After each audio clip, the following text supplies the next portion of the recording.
So I had this movement, this game is gaslighting me and all. I was playing clean, getting solid value out of my hero picks, trying my best to cover my team's terrible decisions, with better ones obviously, and still the elo bar refused to move at all. That's when I realized it's not about playing hard, it's about playing smart to climb. Exactly. Playing and climbing are two really different things, and you need to understand that just to get to a better elo. The truth is, most players are stuck in elo limbo, not because they are bad, but because they are blind to what actually matters to reach a higher rank, and actually for each rank you go in. So today we are unlocking 10 core tips that can make your rank up journey well smoother, sharper, and less soul drowning. These are the tips you can apply whether you are controller god, a dive main, a cracked sniper, or a clueless tank who accidentally picked Groot, which is actually a great pick because he is getting banned a lot and that can be somewhat a tip for you.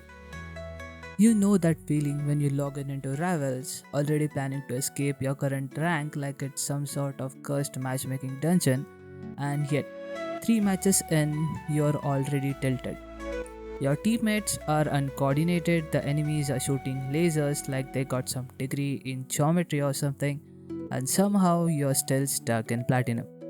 That's what happens to everyone. And yes, I have been there, I lived there sometimes a bit a longer while, but guess what? I finally sat down, broke down all the chaotic, frustrating, gloriously stupid rank movement, and came out with 10 tactical tilt reducing tips that will pull you out of the elo hell.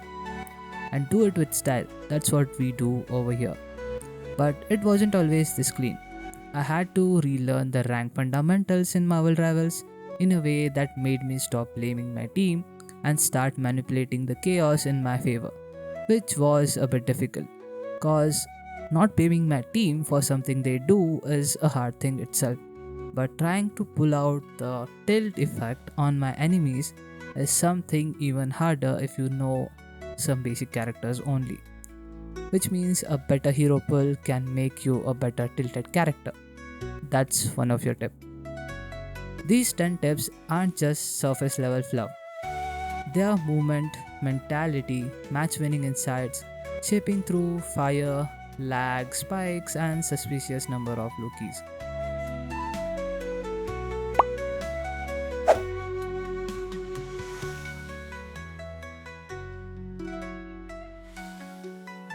You get into a match, you picked a type tank like Thor and ready to bring down the thunder. And bam!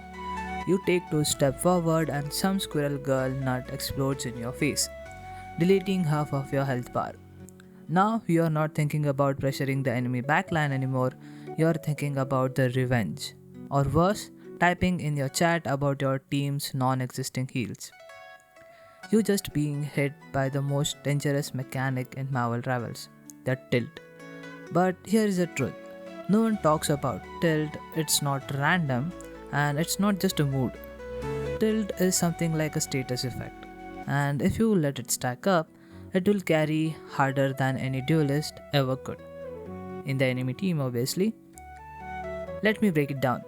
In any Souls like game, you have seen how poison buildup or rot slowly fills a bar when you are exposed to it, and the moment it hits the full strength of the bar, you start taking overtime damage until it's clear. Tilt to work exactly same. Get exposed once, you miss a combo, die early, or get spawn camped is what will charge that bar up or even initiate the charge. Getting exposed twice, you try again, die the same way, and now you are mentally committed to proving something instead of winning the actual fights.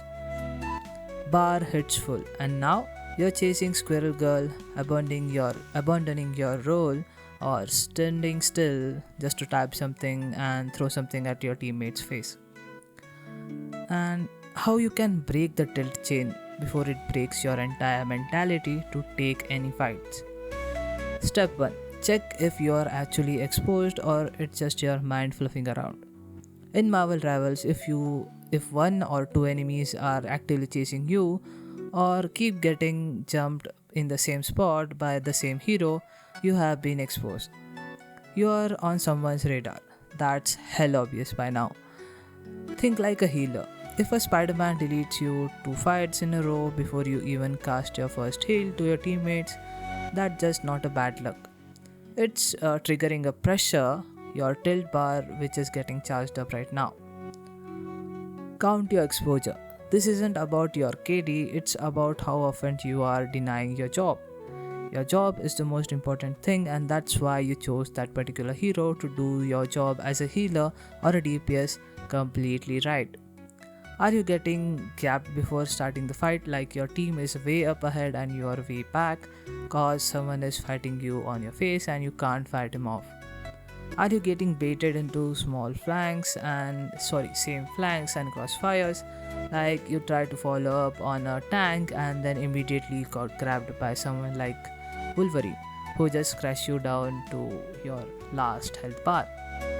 And are you dying without ultimate values, like you had your ult but after you used it, you just immediately died? And that wasn't a good trade off, we can say. Each time that happens, you're not just dying, you're failing your role, and that's when the tilt actually start dealing damage. Third step, dodge the final stack. So how do you stop the tilt from triggering a full wipe? Simple. You play for the next win condition, not the last eco bruise. Healer route through the safe side of the map and don't chase low healing allies like someone who is just diving back into the enemies and getting back for some heals. Then you don't need to chase them so that you can heal them completely. In case of an Spider-Man where he goes in, takes his fight, does his combo, maybe get a pick or maybe not, then you don't always have to look for that guy, cause he has enough utility to get back to a safer position and find a health pack for himself. DPS, swap heroes. Like if you are getting baited into something and you are not doing good as a DPS hero, or you are just hard countered by some particular pick, then it's better stop feeding and start countering. In that case, what you can counter are their tanks or the healers which you earlier were trying to kill but you failed. And for tanks, just don't run alone to prove that you were trying to claim some space or something like that, and your team will be agreeing on that. If enemy expect you solo, then you should try and walk in as a team. Yes, I know tanks are supposed to be the front line going in with DPS and all, but if your DPS have enough decent utility to get back to safety compared to you, then that exposes you as a target who can be killed easily. Then they are never going to focus on the DPS or the healers that are trying their best to keep the DPS alive and not you. They will just try to trigger a fight with you and get you down. And that's how the biggest shield of your team gets dead. So understand where is your team standing and where you are going to stand in the next few minutes, and that stand which you are going to hold is going to be a good stand or will be something we call overextending, which is often done by tanks a lot, and getting punished on an overextended run is obvious. Nobody enters a match hoping it to be a tilt match. It happens. Like Elden Ring rot, we know that it triggers when we see something red on the ground. Sometimes you can't avoid it, but you can recognize by the color that you might get a rot buildup here, and then you stop it, right? That's how you do in Elden Ring, and now you can repeat the same process in this game too. So next time you feel that I am about to type something stupid and the sensation I am feeling right now is all about anger, just remember, you are not tilted, you are poisoned. Cleanse it, reposition and play to win. That's the only purpose of this tip.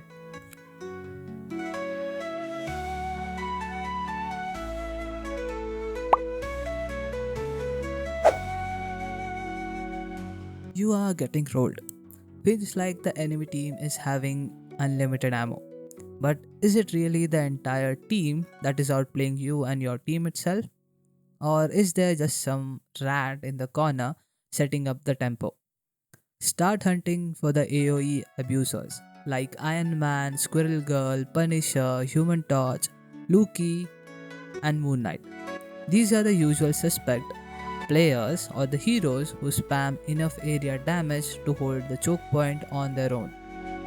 They don't even need to be cracked mechanically, their kit does it all. If you want to break their momentum, you either need to switch to a better character that can dive and kill them or snipe them out. Someone like Black Panther, Spider Man, Hela, Hawkeye. These are your options for both ground and aerial units.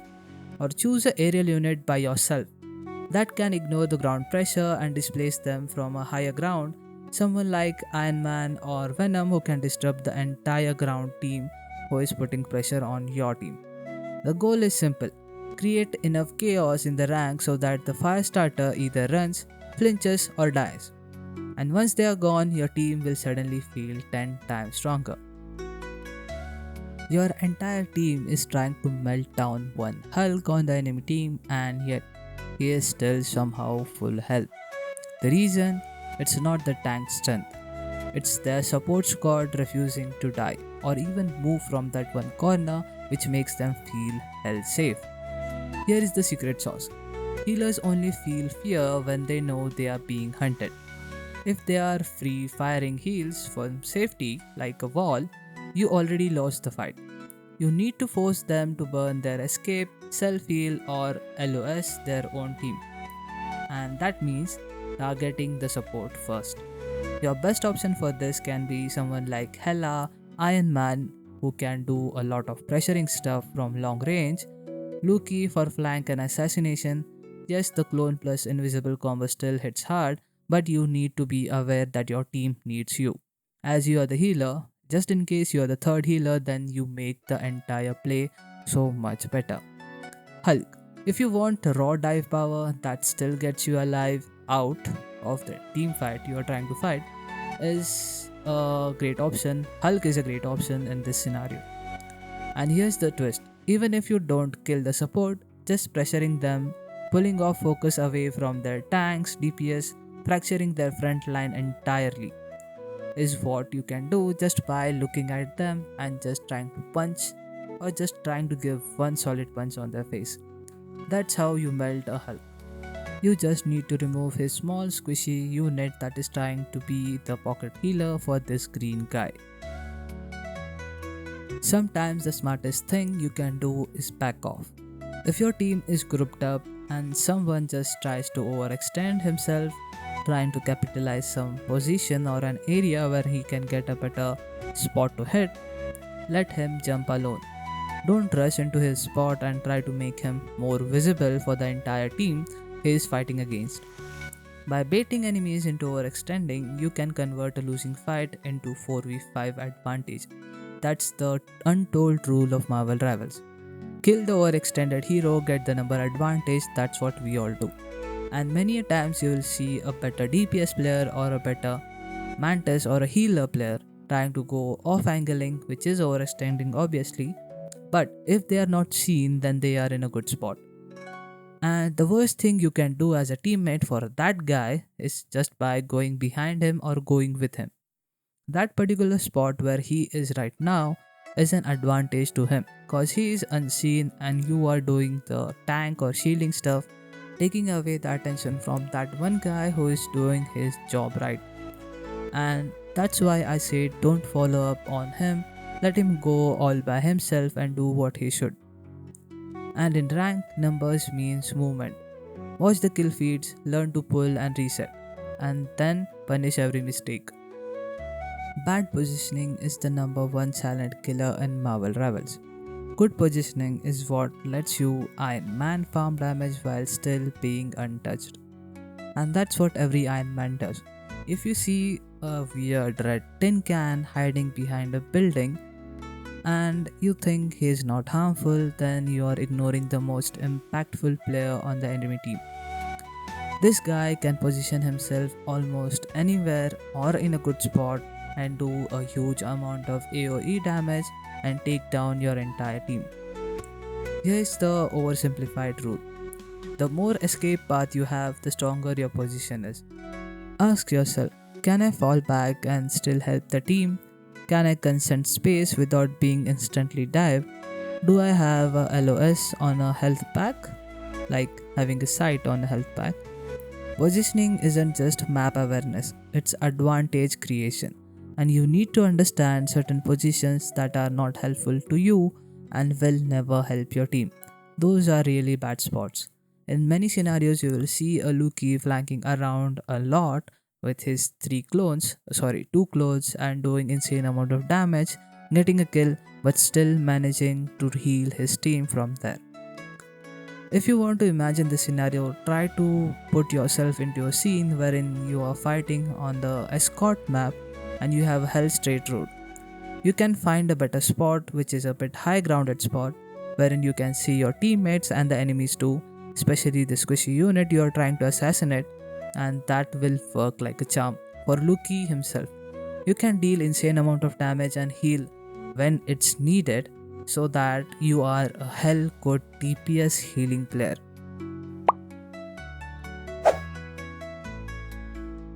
Expand your hero pool. As I said earlier, having a better hero pool can actually make you a bit annoying player for the enemies, cause you are the only character or the player who is not trying to be consistently bad on certain hero and never switch. Don't be that guy who plays one hero and then crumble the second you see the counter. Instead, build a compact but counterproof trio. For example, Iron Man, poke DPS with aerial advantage. Yeah, you will hear me speak about Iron Man a lot in this season cause he is hell powerful. Black Panther, burst assassinating the dives. He is a bit hard to be played and will be more hard in season 2.5 as there will be air domination all around the places, but Black Panther still works like a charm in lower elos. People can't understand his speed and where to expect him, so he is a better player or a better hero who can do a lot by himself. Hulk or Venom, for peeling or enabling duelist comp. Many times you will see certain duelist is a bit overextending himself but getting his value out, which is when you're called to go Venom or Hulk. You will see Hulk getting banned a lot, but you can also swap the Hulk's position with someone like Captain America. If your main gets hard counter, swap with an intel, not panic. This one habit will increase your win rate more than any mechanical improvement. Cause understanding the swap mechanic is what you should do first when you enter into the game. The hero swap thing is in every match for a reason. Not just for players to try the entire hero pool in a specifically harder match, but to understand that you need to counter certain heroes who are in the enemy team. If you always respond to an enemy push, then you're losing on an intention. You need to understand what they are trying to do with this push. Are they trying to get that area which they are about to fight, or they are just trying to farm their ultimates? You will see this being done by a lot of heroes, someone like Moon Knight, Invisible Woman, or someone like Star-Lord. Learn to control the timing of the fight. Use corner, elevation, off angles, which I spoke earlier, and learn how not to be in those spots who are already using them. Let tanks speak first. Their huge HP is a purpose of them being the first phase of the front line. Then burst once the enemy team overcommits. That's what you wait for. Whenever you see an enemy team trying to farm a huge amount of damaging ults, then you need to understand that you should hold your defensive ults back until and unless their defensive ults are popped off along with their attacking ults. Baiting ultimates is something like an unsaid rule which exists in Marvel Rivals, and you need to understand. Panic ulting is the worst thing you can do in most of the scenarios, not just for a case wherein you are about to get squashed out of the team fight and you just tapped your Q button or the ultimate button on your controller, which means you used an huge utility just to save your own ass. And trading off ultimates, especially the defensive ultimates, for one life is not a better thing. Just imagine fighting against a Winter Soldier ult and your entire team is about to get wiped out, and you just used your ultimate in a corner and your team can't even get into it. That is the entire meaning of using your ultimate, if possible defensive ultimates, when you are around your team. Fights are chess, not arm wrestling. Force them to play your game, and that's how you win the team fight. The match winning stuff is when you win most of the team fights around the choke points and the defensive and attacking ultimate trades off you do in every team fight. Most players aim at the sky or the floor while rotating. Start keeping your crosshairs centered at the head or chest height, especially at choke points. The pre-aimed based on common enemies route are the best aim you can do. It's not just about pre-aiming, you can also predict your enemy's movement or where they are going just by understanding what doorways they are using, which ledges they are trying to climb off, and which high ground spot favors what hero. In most of the scenarios, if you just understand these specific thing, then you can track every enemy hero, especially the DPS who are lurking around or flanking around. And being a pain for the flankers is the best thing that you can do for your team. This gives you faster reaction time, free open shots, which matters a lot. If you are running a hit scan hero, someone like Hela, or on healing side you can use someone like Adam Warlock, wherein charging your left or the alternative fire until someone pops out of that edge is always punishing for that player who is ignoring a healer. And in that case, you are the coolest healer ever existed on a team. Your environment isn't just a decoration, it's a weapon. Play close to the help bags, bait enemies into tight coordinated spots where your team can take them out easily. And if you have an AoE trade-off kind of healer, then try to understand which corner favors your primary attack, especially cause those are what doing the huge amount of damage doing in your hero's kit. And many of you fail to understand retreating in a vertical format is better. You travel faster just in case you understand when going horizontal. Going up straight is something you shouldn't do.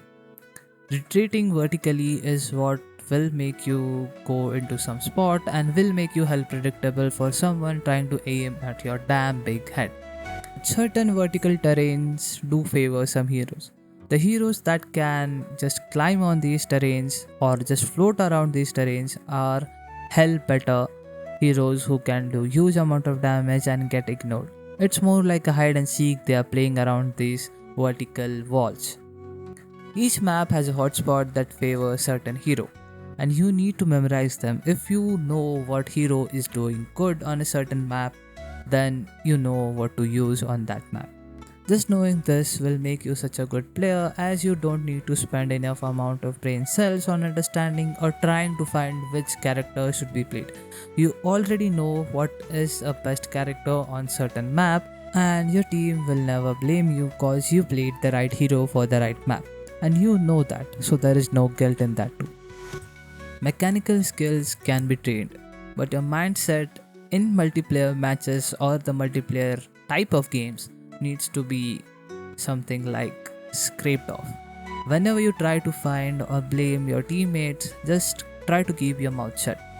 Blaming someone who is throwing off will do nothing. If you already know that you are about to lose cause of that idiot who is just throwing off, just try to play what character you chose.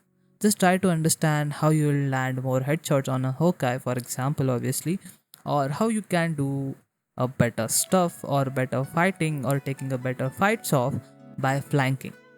Every game you tilt, every blame you throw, every my team is trash, your type, you're wasting by typing that all in the chat box where people are not even reading that. If you know someone is throwing, that's an obvious hint that he is not reading what you are saying. Flip the script. Every bad team comp is a chance to carry. Every loss is a VOD review material. And every solo queue climb is a real skill testing you, not an RNG hell. And once you master that mindset, the SR climb is itself something you will learn and master and write books on it. Look, I can't guarantee that every one of these steps will win you or your next match will be a victorious match, But I promise you this, if you use these ideas and habits, not hacks, you'll start to feel controlling the entire match or the fights you're trying to fight against your enemies. And you will feel more like you're returning to the game. Instead of getting totally away or disconnected from the game from the tilt you got from last 3 or 4 matches, it is better to understand how you should play. The goal isn't just to escape gold or platinum. It's to stop being at the mercy of the game, that someday it will give you a better player that will carry you out of this hell. And once that clicks, you just don't climb. You start ditching the climbs. You will see growing yourself so well that climbing will never matter to you. See you in the ranks and stay tuned for our next deep dive guides, and you will see that a lot. Bye. Peace.